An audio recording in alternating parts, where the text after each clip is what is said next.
কেরানীগঞ্জের বাবুবাজারে জমেলা টাওয়ার ভবনে আগুন এখনো নিয়ন্ত্রণে আসেনি। এখন পর্যন্ত ভবনের ভেতর থেকে ৪২ জনকে উদ্ধার করা হয়েছে। ভেতরে কেউ আটকে নেই বলে জানিয়েছে ফায়ার সার্ভিস। আগুন নিয়ন্ত্রণে আনতে কাজ করছে ফায়ার সার্ভিসের ১৪টি ইউনিট। ফায়ার সার্ভিস জানায় আগুনকে একটা জায়গায় সীমাবদ্ধ করা গেলেও এখনো নিয়ন্ত্রণ করা যায়নি। ৪টা ভবনের বেসমেন্ট এক হওয়ায় আগুন নেভাতে বেগ পেতে হচ্ছে। ভোর ৫:৩০টার দিকে এই আগুন লাগে। এরপর ফায়ার সার্ভিসের ১২টি ইউনিটে আগুন নিয়ন্ত্রণের কাজ শুরু করে।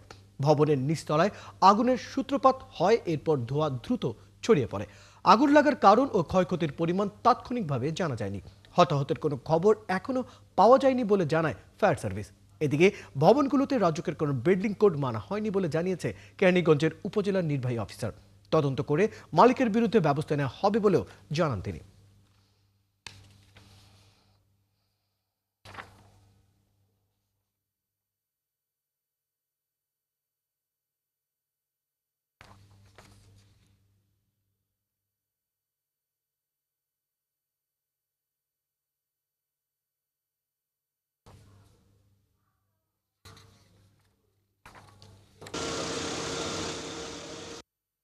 এখন যে পরিস্থিতি আমরা অনেকটাই কাজ করতে পেরেছি।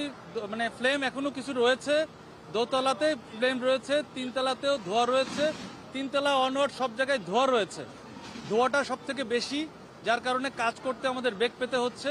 পানি দিয়া এরপরে এই যে ছেলেরে লইয়া টইয়া তো এরপরে এই যে এতক্ষণে রয়েছি এনে জ্বালানার চুড়াইয়া এরপরে ওই যে বইয়া আছিল জ্বালানার ধারে। আগুনটা মার্কেটের পিছনের সাইডে লাগছে, উত্তর সাইডে লাগছে। ওইখান থেকে আন্ডারগ্রাউন্ড গিয়ে জুটের গোডাউন আছে, আবার ওই যে শেরপার গোডাউন আছে, ওই দিক থেকে আর কি আগুনের উৎপত্তিটা হয়েছে আমরা বুঝতে পারলাম। মূলত ক্ষতিগ্রস্ত হয়েছে যারা কাপড়ের ব্যবসায়ী, জুটের ওইসবের ব্যবসায়ী, ওরা ক্ষতিগ্রস্ত হয়েছে। এদিকে লক্ষ্মীপুর জেলা নির্বাচন অফিসে আগুন দিয়েছে দুর্বৃত্তরা। এ সময় অফিসের নিচতলায় গোডাউনে থাকা গুরুত্বপূর্ণ কিছু নথিপত্র পুড়ে যায়। জেলা নির্বাচন কর্মকর্তা মোহাম্মদ আব্দুর রশিদ জানান, শনিবার রাতে ৩:৩০টার দিকে জেলা নির্বাচন অফিসের নিচতলায় জানালার কাঁচ ভেঙে পেট্রোল ঢেলে আগুন ধরিয়ে দেয় দুর্বৃত্তরা। এ সময় অফিসের দারোয়ান টের পেয়ে চিৎকার দিলে পালিয়ে যায় তারা।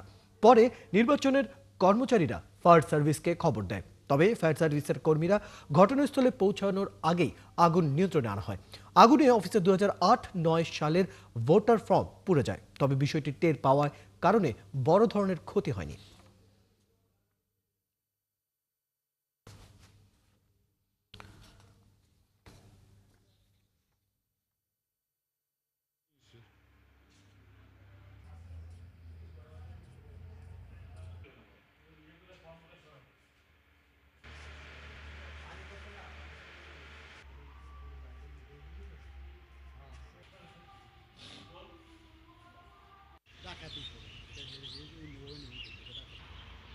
রাত ৩:৫৫ থেকে ৪টার মধ্যে দুর্বৃত্তরা একজন প্রবেশ করে তিনি আমাদের নিচতলার গোডাউনে পেট্রোল ঢেলে আগুন দেয়। সাথে সাথে আমাদের নাইট গার্ড এবং একজন কর্মচারী ছিলেন, তিনিও টের পাওয়ার পর তারা নিজেরাই বালতিতে করে পানি নিয়ে সেই আগুন নিভিয়ে দিলেন। দর্শক, শেষ খবর পাওয়া পর্যন্ত ম্যাসিভ ব্রেইন ইনজুরি হওয়ায় আগামী ৭২ ঘন্টা নিবিড় পরিচর্যায় থাকবেন ওসমান হাদি। তবে তার অবস্থা সংকটাপন্ন। এভিকেয়ার হাসপাতালে আছেন সহকর্মী শাহিদুজ্জামান সাকিব। সর্বশেষ তথ্য নিয়ে যুক্ত হচ্ছেন আমাদের সাথে।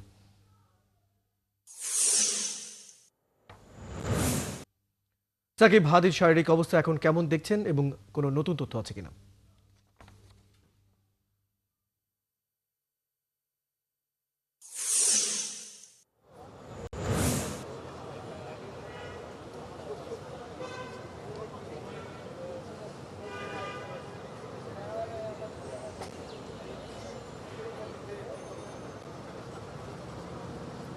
রয়েল, আপনি যেমনটি বলছিলেন যে ৭২ ঘন্টার একটি নিবিড় পর্যবেক্ষণে রয়েছে শরীফ ওসমান হাদি। গতকালকে ঢাকা মেডিকেল হাসপাতাল থেকে তাকে এভারকেয়ার হাসপাতালে স্থানান্তরিত করা হয়। এখানে বিশেষজ্ঞ চিকিৎসক দল তাকে নিবিড় পর্যবেক্ষণে রেখেছেন এবং গতকালকে স্বাস্থ্য মন্ত্রণালয়ের বিশেষ সহকারী ডাক্তার সাইদুর রহমান তিনি এসেছিলেন। তিনি দেখার পরে যেটি জানিয়েছেন যে শরীফ ওসমান হাদির চিকিৎসা বিজ্ঞানের ভাষায় যেটি বলা হচ্ছে যে মেসিভ ব্রেইন ইনজুরি, অর্থাৎ অত্যন্ত সংকটাপন্ন অবস্থায় রয়েছেন। আগামী 72 ঘন্টায় তাকে যে নিবিড় পর্যবেক্ষণে রাখা হয়েছে, এর মধ্যে আসলে তাকে পরবর্তীতে কোন ধরনের চিকিৎসা দেওয়া হবে, কোনো অপারেশন করা সম্ভব হবে কিনা তারপরে আসলে জানা যাবে। এর মধ্যে তবে শ্বাস প্রশ্বাস তিনি নিতে পারছেন তেমনটি কিন্তু জানিয়েছেন। এছাড়া শরীফ ওসমান হাদী তার যে সংগঠন ইনকিলাব মঞ্চ, তার সেই সংগঠনের নেতাকর্মীরাও গতকালকে এসেছিলেন এবং মঞ্চ 24-এর আহ্বায়ক তিনি কিছুক্ষণ আগে এখানে আসছিলেন। তিনিও জানিয়েছেন যে শরীফ ওসমান হাদী 72 ঘন্টার যে পর্যবেক্ষণে রয়েছেন, তবে এর মধ্যে তিনি শ্বাস প্রশ্বাস নিতে পারছেন। কৃত্রিমভাবে তাকে শ্বাস প্রশ্বাস দেওয়া হচ্ছে এবং তিনি ব্লাড নিতে পারছেন বলে কিন্তু তিনি আমাদেরকে জানিয়েছেন।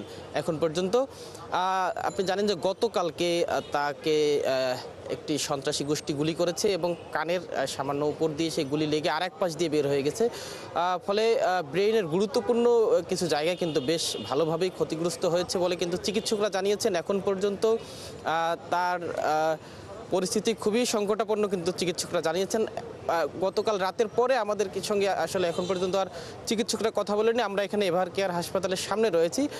চিকিৎসকরা নতুন কোনো তথ্য বা আপডেট দিলে আমরা হয়তো পরবর্তী কোনো বুলেটিনে সেসব জানাতে পারবো। শাহিদুজ্জামান সাকিব, আপনি খবর রাখতে থাকুন, প্রয়োজনে আবার আপনার সাথে আমরা যুক্ত হবো। দর্শক, আমরা এভার কেয়ারের সামনে থেকে আমাদের সহকর্মী শাহিদুজ্জামান সাকিব যুক্ত ছিলেন, জানাচ্ছিলেন হাদির শারীরিক অবস্থার সর্বশেষ খবর। বিএনপির ভারপ্রাপ্ত চেয়ারম্যান তারেক রহমান দেশে ফিরছেন 25 ডিসেম্বর। শুক্রবার রাতে গুলশানে বিএনপি চেয়ারপারসনের কার্যালয়ে এক সংবাদ সম্মেলনে একথা জানান দলের মহাসচিব মির্জা ফখরুল ইসলাম আলমগীর। তিনি আরও জানান, তারেক রহমানকে দলের পক্ষ থেকে স্বাগত জানানো হচ্ছে। দীর্ঘ 18 বছরের প্রবাস জীবন থেকে দেশে আসবেন তিনি। ত্রয়োদশ জাতীয় নির্বাচনে দলের পক্ষে নেতৃত্ব দেবেন তারেক রহমান। আরও জানাচ্ছেন শাহরিয়ার ইমতিয়াজ।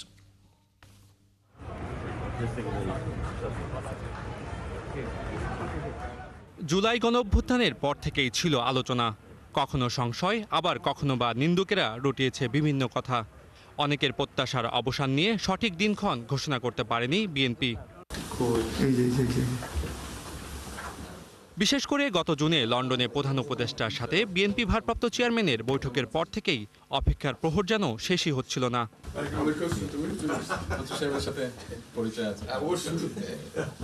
অবশেষে এলো সেই ঘোষণা। বিএনপি মহাসচিব রাতে জানালেন কবে ফিরছেন তারেক রহমান। আপনাদের অত্যন্ত আনন্দের সঙ্গে জানাচ্ছি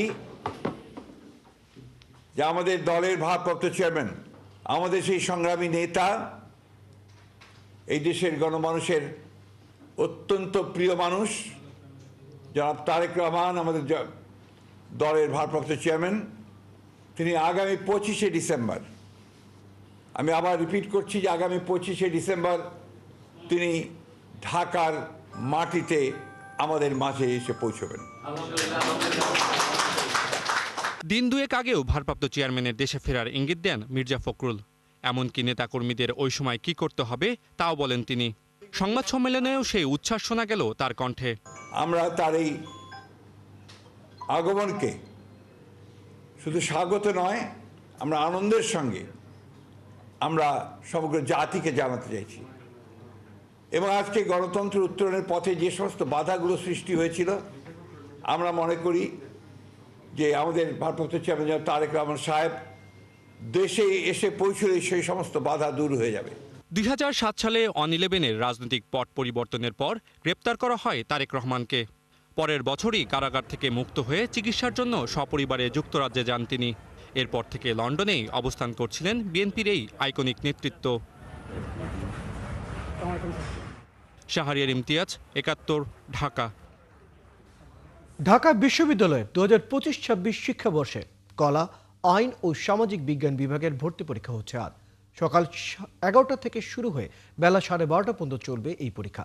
প্রায় 3000 আসনের বিপরীতে পরীক্ষায় অংশ নিচ্ছে 1,08,000-এর মতো শিক্ষার্থী। প্রতিটি আসনের বিপরীতে লড়বেন প্রায় 37 জন। ঢাকা বিশ্ববিদ্যালয় সহ দেশের 7টি বিভাগীয় শহরের বিভিন্ন পাবলিক বিশ্ববিদ্যালয়ে একযোগে অনুষ্ঠিত হচ্ছে এই পরীক্ষা। ঢাকার বাইরে বিভাগীয় শহরের কেন্দ্রগুলো হলো রাজশাহী বিশ্ববিদ্যালয়, চট্টগ্রাম বিশ্ববিদ্যালয়, বরিশাল বিশ্ববিদ্যালয়, খুলনা বিশ্ববিদ্যালয়, শাহজালাল বিজ্ঞান ও প্রযুক্তি বিশ্ববিদ্যালয়, বাংলাদেশ কৃষি বিশ্ববিদ্যালয়, ময়মনসিংহ এবং বেগম রোকেয়া বিশ্ববিদ্যালয়।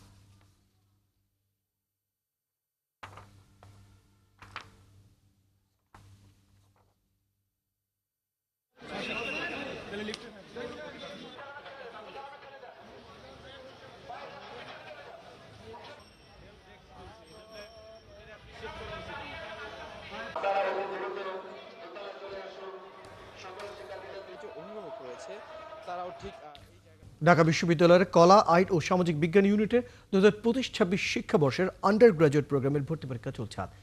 এ বিষয়ে আরো খবর জানাতে আমাদের সাথে যুক্ত হচ্ছে সহকর্মী রায়হান কবির। রায়হান, ঢাকা বিশ্ববিদ্যালয়ের কলা, আইন এবং সামাজিক বিজ্ঞান ইউনিটের যে পরীক্ষা চলছে সেটি নিয়ে সর্বশেষ তথ্য জানাবেন। কেমন পরিবেশ দেখছেন, কি অবস্থা সেখানকার?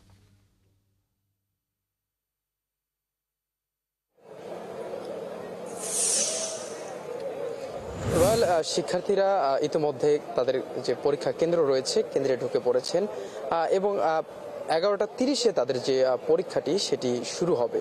এবং আমার পিছনেই ঠিক দেখছেন শিক্ষার্থীদের যারা অভিভাবক রয়েছে এবং তাদের সঙ্গে যারা এসেছেন তারা অপেক্ষারত রয়েছেন কতক্ষণে পরীক্ষা শেষ হবে, তারা আসবেন, তাদের সঙ্গে কথা বলবেন। হয়তো বা সে সময় আমরাও জানতে পারবো যে আসলে এই পরীক্ষার প্রশ্ন কেমন ছিল বা আনুষঙ্গিক বিষয়গুলো জানতে পারবো তাদের কাছ থেকে। এবং যাতে শিক্ষার্থীরা যেহেতু দূর দূরান্ত থেকে আসছে তাদের কোনো অসুবিধা না হয় এই জন্য বিশ্ববিদ্যালয়ের বিভিন্ন প্ল্যাটফর্মগুলো, ছাত্র সংগঠনগুলো এবং জেলাভিত্তিক যে সংগঠনগুলো থাকে তারা বিভিন্ন হেল্প ডেস্ক নিয়ে বসেছেন এখানে, শিক্ষার্থীদের বিভিন্ন রকম সহায়তা দিচ্ছেন। শিক্ষার্থীরা যেহেতু দূর দূরান্ত থেকে আসে তাদের সঙ্গে ব্যাগ থাকে বা মোবাইল ফোন থাকে যেগুলো তারা তাদের কাছে নিরাপদে রাখে এবং পরীক্ষা শেষে সেগুলো শিক্ষার্থীদের কাছে তারা হস্তান্তর করে। এবং রয়্যাল জানিয়ে রাখি যেহেতু আজকের এই পরীক্ষায় 2,900 প্রায় 3,000-এর মতো সিট সংখ্যা রয়েছে এবং সেখানে পরীক্ষার্থী রয়েছে 1,08,000-এর মতো প্রায়। একটি করে সিটের বিপরীতে লড়ছেন প্রায় 36 জন করে শিক্ষার্থী। আমরা শিক্ষার্থীদের অভিভাবকদেরকে এখানে দেখছি, আমরা একটু জানবো যে আপনারা তো নিশ্চয়ই শিক্ষার্থীদের অভিভাবক। আমি আছি বগুড়া থেকে শিখগঞ্জ থানা। আমার মেয়ে যাচ্ছে সরে আক্তার ফাতেমা এখানে পরীক্ষা দিতে। বগুড়ায় তো একটি কেন্দ্র রয়েছে, রাজশাহীতে একটি কেন্দ্র রয়েছে বা রংপুরে আছে, সেখান থেকে ঢাকায় আসলেন। ভালো মান থেকে তার জন্য যাচ্ছি। আপনার এক্সপেকটেশন কেমন? ভালো, খুবই ভালো। মেয়েকে নিয়ে কতটুকু স্বপ্ন দেখেন? বড় ধরনের স্বপ্ন দেখতেছি আর কি, আল্লাহ যদি তৌফিক দান করে হলে ভালো হতো। আমরা একটু আরো একজন অভিভাবকের সঙ্গে একটু কথা বলবো। আপনার কে এসেছেন এবং কোথা থেকে এসেছেন? আমি আসছি বরগুনা থেকে, আমতলী। মেয়ে মিরপুরে পড়ে, এখান থেকে এখন পরীক্ষা দিতে আসছি।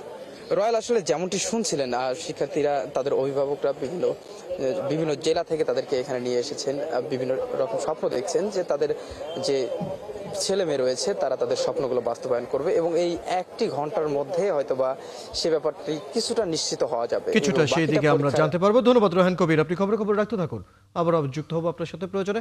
দর্শক, আমাদের সাথে আমাদের সহকর্মী রায়হান কবির যুক্ত ছিলেন, জানাচ্ছিলেন ঢাকা বিশ্ববিদ্যালয়ে আজ যে ভর্তি পরীক্ষা চলছে সে বিষয়ে সর্বশেষ তথ্য তার কাছ থেকে আমরা জানছিলাম। এদিকে ইনকিলাব মঞ্চের আহ্বায়ক শরীফ ওসমান হাদির ওপর গুলির প্রতিবাদে বিএনপির কেন্দ্রীয় কর্মসূচির অংশ হিসেবে বিক্ষোভ করছে নাটোর জেলা বিএনপি। এতে প্রধান অতিথি আছেন বিএনপির কেন্দ্রীয় কার্যনির্বাহী কমিটির সদস্য রুহুল কুদ্দুস তালুকদার দুলু। এ বিষয়ে আরো খবর জানাতে আমাদের সাথে যুক্ত হচ্ছেন সহকর্মী বুলবুল আহমেদ। বুলবুল, কর্মসূচি ব্যাপারে সর্বশেষ জানাবেন, কতক্ষণ কর্মসূচি চলবে এবং পরবর্তী কর্মসূচি সম্পর্কে বিএনপি কি বলছে?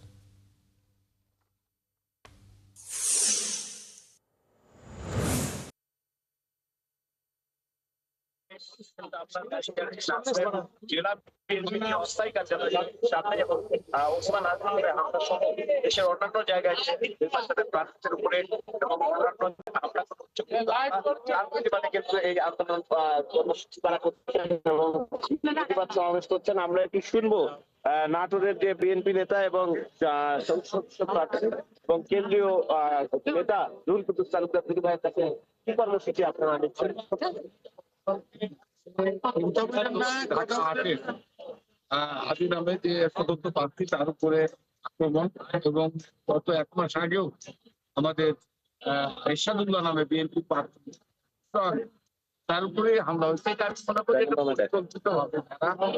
বাংলাদেশের গণতন্ত্র নির্বাচন যারা চায়, আমরা দেশের মানুষ জানি 2001 সালে 1 অক্টোবর জাতীয় সংসদ নির্বাচন তত্ত্বাবধায়ক সরকারের অধীনে হয়েছে। এবার নতুন করে একটা অবাধ নিরপেক্ষ নির্বাচন হতে যাচ্ছে। বাংলাদেশের মানুষ এই নির্বাচনের জন্য 24টা বছর অপেক্ষা করতে হচ্ছে এবং যারা অবৈধভাবে রাষ্ট্র ক্ষমতার মদদে আজকে এই নির্বাচনকে বানচাল করার জন্য আজকে এটা ঘটনা ঘটেছে। আমরা বিশ্বাস করি যে এই ষড়যন্ত্র চক্রান্ত করে নির্বাচন বানচাল করা যাবে না। বাংলাদেশের মানুষ প্রতিহত করবে, গণতন্ত্রের ধারাকে অব্যাহত রাখবে। যে এই যে হামলা চলছে, এই হামলা এই ধরনের ধন্যবাদ বুলবুল আহমেদ। আপনি খবর রাখতে থাকুন। দর্শক, আমাদের সাথে আমাদের সহকর্মী বুলবুল আহমেদ যুক্ত ছিলেন, জানাচ্ছিলেন ইনকলাব মঞ্চের আহ্বায়ক শরীফ ওসমান হাদির উপর গুলির প্রতিবাদে বিএনপির কেন্দ্রীয় কর্মসূচির অংশ হিসেবে বিক্ষোভ করছে নাটোর জেলা বিএনপি। সে বিষয়ে সর্বশেষ তথ্য আমরা জানছিলাম। পানির অভাবে বঞ্চনা বাড়ছে তিস্তা পারে। লাখো মানুষের দাবি, পানির অভাবে জন্মভূমি ছাড়ছেন বহু মানুষ। এদিকে বাংলাদেশের পক্ষ থেকে তিস্তা সমন্বিত ব্যবস্থাপনা ও পুনরুদ্ধার মহাপরিকল্পনা চূড়ান্ত করা হয়েছে বলে ৭১ টেলিভিশনকে জানিয়েছেন বন, পরিবেশ ও পানি সম্পদ উপদেষ্টা সৈয়দা রিজওয়ানা হাসান। তিনি আরও জানান, নতুন বছরের শুরুতে চীনের সাথে তিস্তা মহাপরিকল্পনার কাজ শুরু হচ্ছে। শাহ বাইজিদ আহমেদের প্রতিবেদনে বিস্তারিত। তিস্তা পারের লাখো অনিশ্চিত জীবনযাপনের প্রতিচ্ছবি একজন জয়নাল। তার চাষাবাদ চাপা পড়েছে শুকনো বালির নিচে। পানির অভাবে আজ তিনি সর্বশান্ত। 3 বেলা খাবারের জন্য লড়াই করতে হয় সকাল থেকে রাত পর্যন্ত। মাত্র 1 বছরে আমরা 3 মাস পানি পাই। এই 3 মাসের পানিতে আমাদের অনেক ক্ষয়ক্ষতি হয় এবং 9টি মাস আমরা পানি বিনেগার কোনো আমাদের এই উত্তরাঞ্চলের লোক, এই নদী তিস্তা নদীর আশেপাশে যে লোকজন আছে, কোনো আবাদ করতে পারে না এবং এই পানির কারণে আমরা খুব বিপদে আছি। জয়নালের মতো আরো অনেকেই বলছেন, তিস্তার পানির সংকট শুধু এই অঞ্চলের কৃষি পদ্ধতি ধসিয়ে দেয়নি, বাড়িয়েছে বেকারত্ব, দারিদ্র্য। বহু মানুষ কাজের সন্ধানে জন্মভিটা ছেড়েছেন। এখনো যারা টিকে আছেন তাদের দাবি, পানির সংকট না থাকলে তিস্তা পারের এই অচল অবস্থা সৃষ্টি হতো না। সময় মতন পানি পাওয়া যায় না, এই কারণে আমরা আবাদ করতে পারতেছি না। এখনটা কাজ করতেছি, যেমন কেউ ইস্কে চলাচ্ছি, খেতে কাজ করতেছে, অন্য জায়গায় ঢাকায় যায় গার্মেন্টস করতেছে। এত অভাব পানির, এখানে আবাদ নষ্ট হয়ে যাচ্ছে।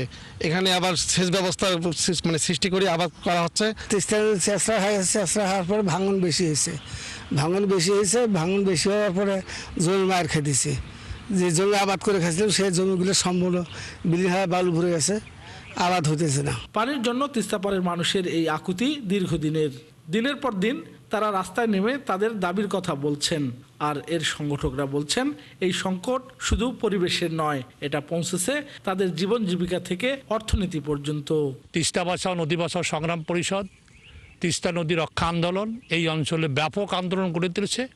আমরা বলছি যে এই সরকারের মেয়াদকালেই জানুয়ারি মাসেই এই প্রকল্পের কাজ শুরু করা হোক। পরবর্তীতে নির্বাচিত সরকার যারাই আসবেন তারা এই প্রকল্পের ধারাবাহিকতা রক্ষা করবেন। এ নিয়ে ৭১ টেলিভিশনের সঙ্গে কথা বলেন পরিবেশ ও পানি বিষয়ক উপদেষ্টা সৈয়দ রিজওয়ানা হাসান। তিনি জানান, উত্তরবঙ্গের ভবিষ্যৎ খাদ্য নিরাপত্তা ও পরিবেশ রক্ষার লড়াইয়ের পক্ষে খুব শীঘ্রই তিস্তা মহাপরিকল্পনা বাস্তবায়ন দ্রুত শুরু হচ্ছে। চীনা কর্তৃপক্ষের একটা প্রতিনিধি দল কোনো একটা সময়ে বাংলাদেশে আসবে, তারপরে হচ্ছে চুক্তি সম্পাদনের বিষয়। কিন্তু প্রকল্পের কাজটা আমাদের পক্ষ থেকে আমরা আমাদের ড্রাফট ফাইনালটা পাঠিয়ে দিয়েছি। রিজওয়ানা হাসান আরো জানান, এরই মধ্যে বাংলাদেশের পক্ষ থেকে তিস্তা সমন্বিত ব্যবস্থাপনা ও পুনরুদ্ধার মহাপরিকল্পনা চূড়ান্ত করা হয়েছে। বর্তমানে এটি বাস্তবায়নের জন্য এখন পাঠানো হয়েছে চীনা কর্তৃপক্ষের কাছে। শাহ বাইজিদ আহমেদ, ৭১, রংপুর। দখল হয়ে যাচ্ছে বরিশালের কীর্তনখোলা নদীর 5টি খাল। এলাকার মানুষের অভিযোগ, খালগুলো ঠিকঠাক ব্যবস্থাপনা না করতে পারায় কৃষকদের কোনো কাজে আসছে না। তাই সম্প্রতি খালগুলো কার্যকর করার উদ্যোগ নিয়েছে বাংলাদেশ কৃষি উন্নয়ন কর্পোরেশন BADC। এলাকার মানুষের দাবির মুখে আপাতত স্বনির্ভর নামের খালটি খনন শুরু হয়েছে। আর কর্মকর্তারা জানান, একে একে সবগুলো খালই খননের আওতায় আনা হচ্ছে। বিধান সরকার প্রতিবেদন। কীর্তনখোলার খাল স্বনির্ভরে একসময় শত শত নৌকা আর যাত্রীবাহী স্পিডবোট চলাচল করত। অথচ 30 ফুট চওড়া এই খালটির 50টিরও বেশি পয়েন্ট দখল হয়ে গেছে। কৃষকরা আরও জানান, পানি প্রবাহের অনিয়মে এই খাল কৃষকের কোনো কাজে আর ছিল না। 2 হাজার আগে খাল খনন যখন ছিল, শতাব্দী নৌকা চলছে দিন রাত 24 ঘন্টা, স্পিডবোট পর্যন্ত এই জায়গায় আছে। উনের দিনে পানি পাইতে আসি না এবং বর্ষার দিনে কচুরি ভরিয়ে থাকে, পানি নামতে পারে না। এই খালের জন্য আমরা বোরো বা এই আমন ধান তো ধ্বংসই হয়ে যায়, বোরো আমরা দিতে পারি না। এলাকার লোকজন জানান, অপরিকল্পিত কালভার্ট তৈরি করে খালটি হত্যা করা হচ্ছে। তার উপর দিয়া বিল্ডিং হয়েছে, তারপর বিভিন্ন বাড়িঘরের ওই রাস্তা হওয়ার কারণে খালটা মরে গেছে। এখন খালটার উপর দিয়েই তো আপনার কলম করছে, বিল্ডিং করবে এক কথায়। কালভার টেবল নিচে করছে, এর পানি দিতে হয় না, কচুরিতে পানি আটকে থাকে। তবে সম্প্রতি এই খাল খনন এবং কালভার্ট নির্মাণের খবরে খুশি হয়েছেন কৃষক। তারা বলছেন সময় মতো পানি পেলে আমন ধানের পাশাপাশি রবি শস্য চাষ করতে পারবেন তারা। কারণ পুষ্করণী তো মাছও পড়বে, ধরেন ওই ইরি ধান দেওয়া যাবে, দুর্ঘট করা যাবে। আগে তো ছোটো খাল ছিল, মরিয়ে গেছে, এখন নতুন করে খনন করতে আছে, খুবই ভালো হইবে। এখন কাটছে আমাদের জন্য উপকার। আমাকে ভালো হইবে, যেমন এই পানি নামবে উঠবে, আমাকে ভালো হইবে। আর খাল খনন আন্দোলনের মূল সংগঠক জানান, শুধু 2 কিলোমিটার নয়, সব মিলিয়ে বিস্তৃত 10 কিলোমিটার পর্যন্ত খনন করা গেলে একটা স্থায়ী সমাধান হতো। প্রাথমিক অবস্থায় এখানে একটি কালভার্ট ও 2 কিলো খাল হচ্ছে। যদি আরও 10 কিলো খাল খনন করা যায়, তাহলে আমাদের এই 3টা গ্রামের 2500 একর ফসলি জমি সম্পূর্ণরূপভাবে চাষের আওতায় আসবে, কৃষকরাও বাঁচতে পারবে, আমরাও লাভবান হব। বিএডিসির সেচ উন্নয়ন প্রকল্পের মাধ্যমে 48 লাখ টাকায় 2 কিলোমিটার খাল খনন এবং কালভার্ট নির্মাণ করা হচ্ছে। বিধান সরকার, 71, বরিশাল। 16 ডিসেম্বর মহান বিজয় দিবস উদযাপনের প্রস্তুতি চলছে স্মৃতিসৌধে। এখন চলছে শেষ মুহূর্তের রং তুলি আচরে করা হচ্ছে দৃষ্টিনন্দন। লেক সংস্কার ও সীমানা প্রাচীর মেরামতের কাজও হচ্ছে। এবার নিরাপত্তা ব্যবস্থা করা হচ্ছে পুরো স্মৃতিসৌধে। জাহিদুল ইসলাম অনিকের তথ্য ও ছবিতে বিস্তারিত। বিজয় দিবসের প্রথম প্রহরে জাতির বীর সন্তানদের প্রতি শ্রদ্ধা জানাতে শহীদ বেদিতে ফুলেল শ্রদ্ধা জানাবেন রাষ্ট্রপতি, প্রধান উপদেষ্টা, রাজনীতিক, কূটনীতিক সহ বিশিষ্টজনরা। এরপরেই শ্রদ্ধা জানাবে সব মানুষ। প্রস্তুতির অংশ হিসেবে 84 একর এলাকা জুড়ে সৌন্দর্য বর্ধন করা হয়েছে। এখনও চলছে ধোয়া মোছা ও রঙের কাজ। মহান বিজয় দিবস উপলক্ষে আমরা প্রতি বছরই রং তুলির কাজ করি এবং আমাদের আরও লোকজন আছে, তারা ওই যে ধোয়া মোছা করে, রিপেয়ারিং করে, আর আমরা রং তুলি কাজ করি সৌন্দর্য বাড়ানোর জন্য। আমরা রং তুলির সব ধরনের কাজই করি, প্রিন্টের দীর্ঘদিন যাবত করতেছি, এখন কাজে প্রায় শেষের পথে। ধোয়া মোছার কাজ চলিতেছে, পরিষ্কার পরিচ্ছন্নতার কাজ চলিতেছে, এখানে রং তুলির কাজ চলিতেছে। ডিসেম্বরের 15 তারিখের ভিতরে সব কাজ সম্পূর্ণ শেষ হবে। আমাদের কাজ মোটামুটি শেষের পথে এখন। পাশাপাশি নেওয়া হয়েছে নিশ্চিদ্র নিরাপত্তা ব্যবস্থা। স্মৃতিসৌধের ভেতরে সিসি ক্যামেরার কাজ করছেন অনেকেই। মহান বিজয় দিবস উপলক্ষে সিসিটিভির কাজ চলতেছে। আমাদের নিরাপত্তার স্বার্থে 30-35টা সিসি ক্যামেরা আছে। আমরা এই মহান বিজয় দিবস উপলক্ষে এই টোটাল স্মৃতিসৌধটায় ফুল লাইটিং আলোকসজ্জার কাজ করব, তারপরে বিআইপি গেটে বিআইপি লাইট হবে। জাতীয় স্মৃতিসৌধের ইনচার্জ জানান, স্মৃতিসৌধে সব প্রস্তুতি শেষ। জাতীয় স্মৃতিসৌধকে সুসজ্জিত করার লক্ষ্যে স্মৃতিসৌধ ধোয়া মোছা, রংকরণ, চারা গাছ রোপণ, ফুল গাছ রোপণ, সিসি ক্যামেরা স্থাপন, লাইট স্থাপন এবং আনুষঙ্গিক বিশেষ মেরামত কাজগুলো ইতিমধ্যে 70% মতো সম্পন্ন হয়েছে। মুক্তিযুদ্ধের শহীদদের স্মরণে 1972 সালের 16 ডিসেম্বর সাভারের নবীনগরে জাতীয় স্মৃতিসৌধের কাজ শুরু হয়, শেষ হয় 1988 সালে। পিন্টু হাজং, 71। একটা ডায়েরি, কিশোরী এক শিক্ষার্থীর বর্ণনায় উঠে এসেছে 1971-এর 25শে মার্চ কালো রাত থেকে শুরু করে 31শে মার্চ পর্যন্ত পাক বাহিনীর চালানো গণহত্যা সহ ঢাকার বর্ণনা। 71-এর দলিল হয়ে ওঠা সেই ডায়েরির শিক্ষার্থীর নাম স্বাতী চৌধুরী।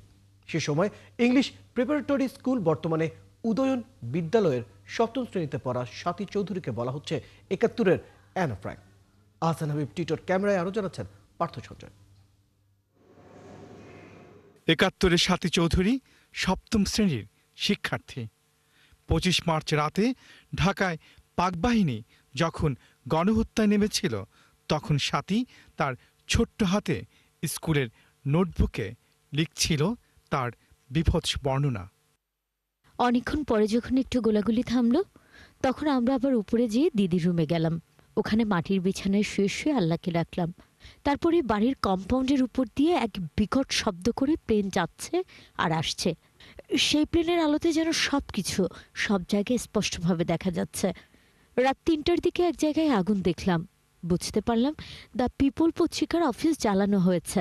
সে আগুন দাউ দাউ করে জ্বলতে জ্বলতে আমাদের বাড়ির দিকে আসতে লাগলো, কিন্তু আমাদের বাড়িতে লাগবার আগেই আগুন নিভে গিয়েছিল। যখন পত্রিকা অফিস পুরো ছাই হয়ে মাটির সাথে মিশে গেল, তখন আগুনটা নিভে গেল। এইভাবে রাতটা কাটল। শুধু 25 মার্চই নয়, তার নোটবুকে উঠে এসেছিল 26 মার্চ থেকে 31 মার্চের বিবরণ, যা 71-এর অন্যতম দলিল। সেই রাতে এই ছোট্ট শিশু 7ম শ্রেণীতে পড়ে কেবল, তিনি কিন্তু অবরুদ্ধ। তিনি দেখছেন ঘুমন্ত মানুষের উপরে এই মারণাস্ত্র চালিয়ে দিল। কেউ জানে না পরের দিন তারা ভোরের আলো দেখবে কিনা। সাথী চৌধুরী তাদের একজন। সে সময়ের মুক্তির সারথীদের পারিবারিক আবহে বেড়ে ওঠা সাথী চৌধুরীর। ওই সময় প্রকৌশল বিশ্ববিদ্যালয়ের কয়েকজন শিক্ষার্থীদের সম্পাদনায় না পত্রিকার ভূমিকায় উঠে এসেছিল এই কিশোরীর নাম। নায়ের একটা পয়লা বৈশাখ সংখ্যা, সেই সংখ্যাটা কিন্তু উৎসর্গ করা হয়েছিল সাথী চৌধুরীকে। অ্যানা ফ্রাঙ্ক তো হলোকস্টে বিলীন হয়ে গেলেন, সাথী চৌধুরী আমি বলবো যে সার্ভাইভার, যে যেমন হলোকস্ট সার্ভাইভার বলা হয় তেমনি জেনোসাইড সার্ভাইভার। সাথীর হয়ে কিন্তু সাথীর সে এক্সারসাইজ খাতাটা কথা বলছে।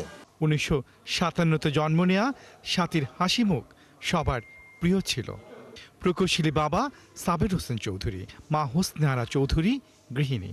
5 ভাই বোনের অন্যতম আক্কু চৌধুরী ছিলেন 71-এর সম্মুখ যোদ্ধা। বড় ভাই ওসমান কায়সার চৌধুরী বলছিলেন, মা হোসনে আরা চৌধুরীর প্রগতিশীল আন্দোলন আর সংগ্রামের কথা। মা জাস্ট হাউসওয়াইফ এবং অ্যাক্টিভিস্ট বলতে পারেন আর কি, আজীবন কাজ করে। যেমন ধরেন 54 সালে যে হয়েছিল, তখন আমরা চট্টগ্রামে, আব্বার চাকরির কারণে চট্টগ্রামে ট্রান্সফার হয়েছিল। ওখানে ঘরে ঘরে গিয়ে সবাইকে রিকোয়েস্ট করতো, ওরা দল বেঁধে যে যুক্তফ্রন্টকে ভোট দিবেন।